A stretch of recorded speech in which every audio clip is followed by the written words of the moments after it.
All right, I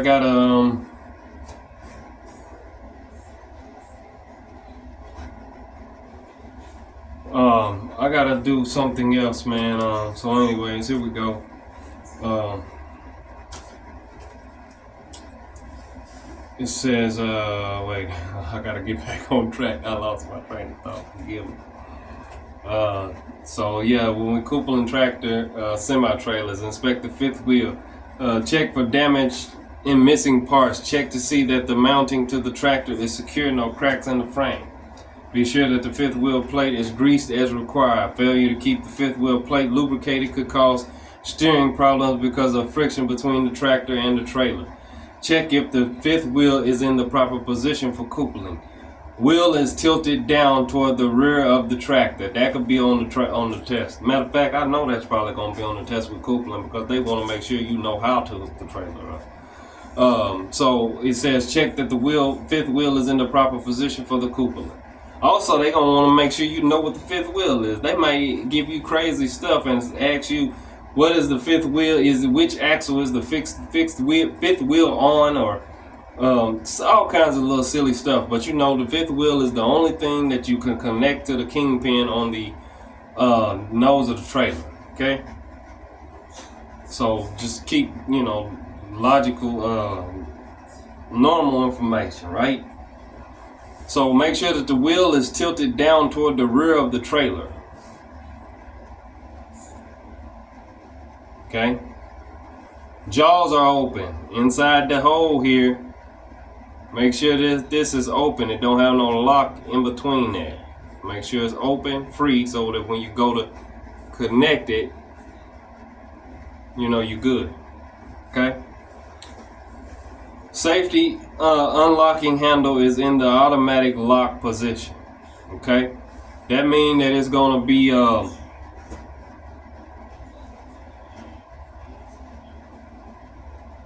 ready to jump in there. Like you got this little piece that you can pull out and unlock it, but make sure it's in the position of where it's ready to receive the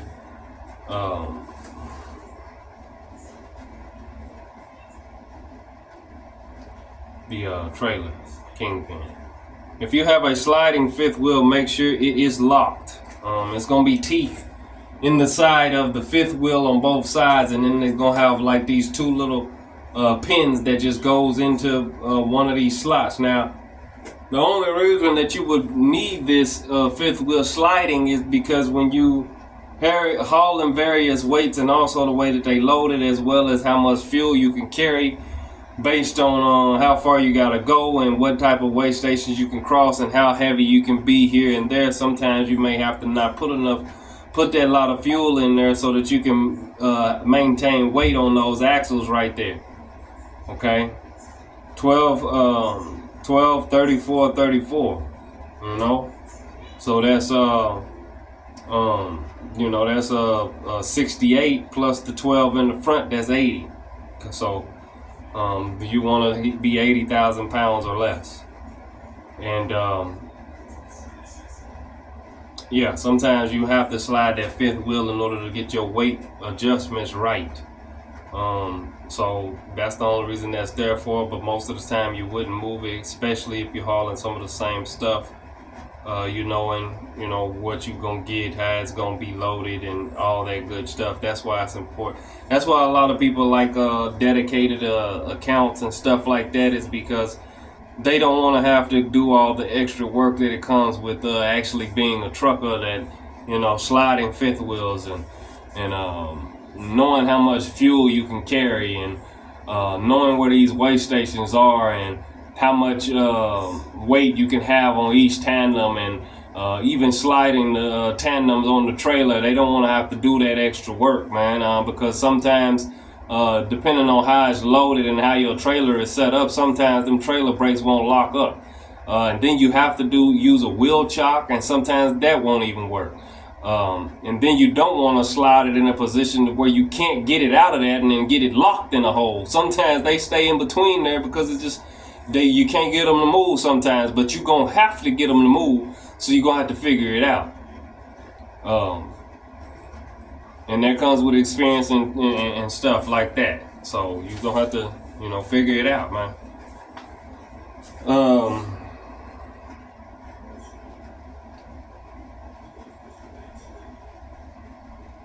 Yeah, so if you have a sliding fifth wheel, make sure it is locked. Make sure the trailer kingpin is not bent or broken.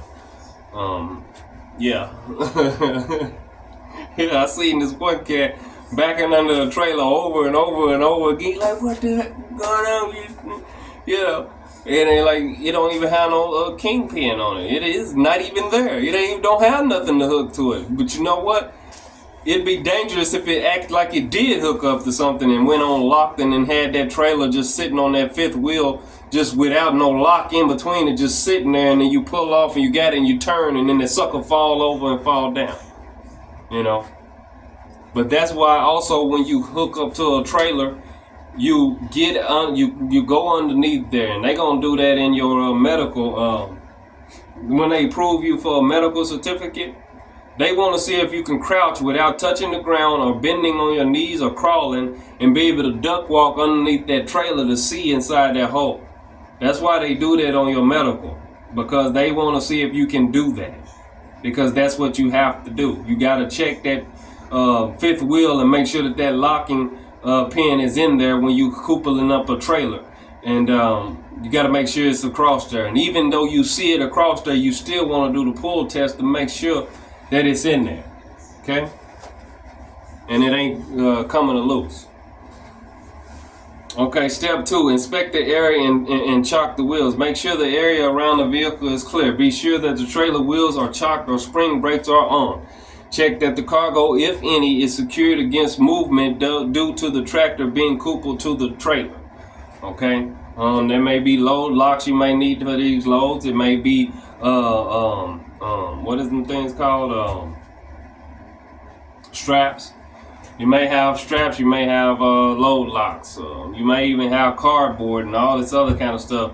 And what they call them little crates that they use when you picking up pop or soda. They'll put these little plastic crates and they still hold them in together with some straps.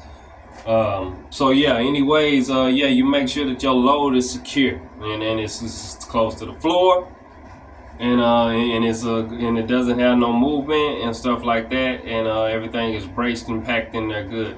Sometimes they even nail things into your floor to brace in.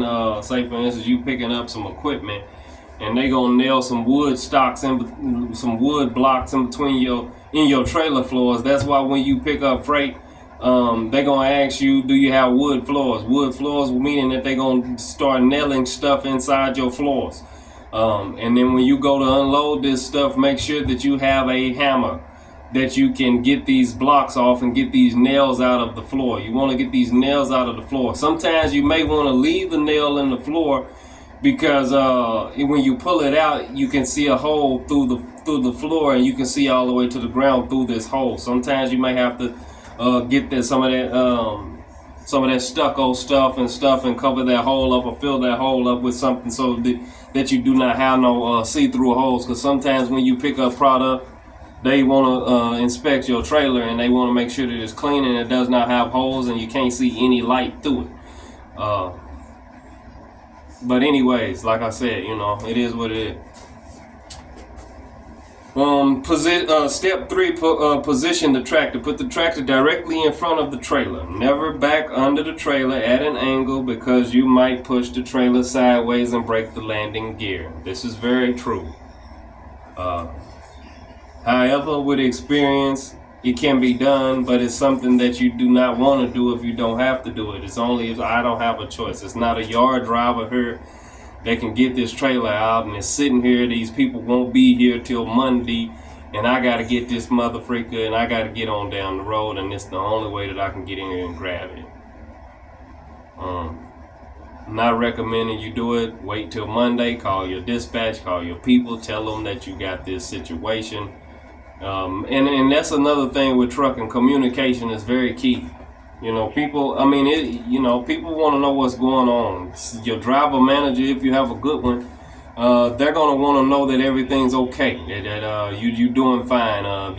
aware of how much fuel you can get for this day if you're under that type of contract. Also, where do you plan to shut it down so that they know to give the update to the shipper or the receiver.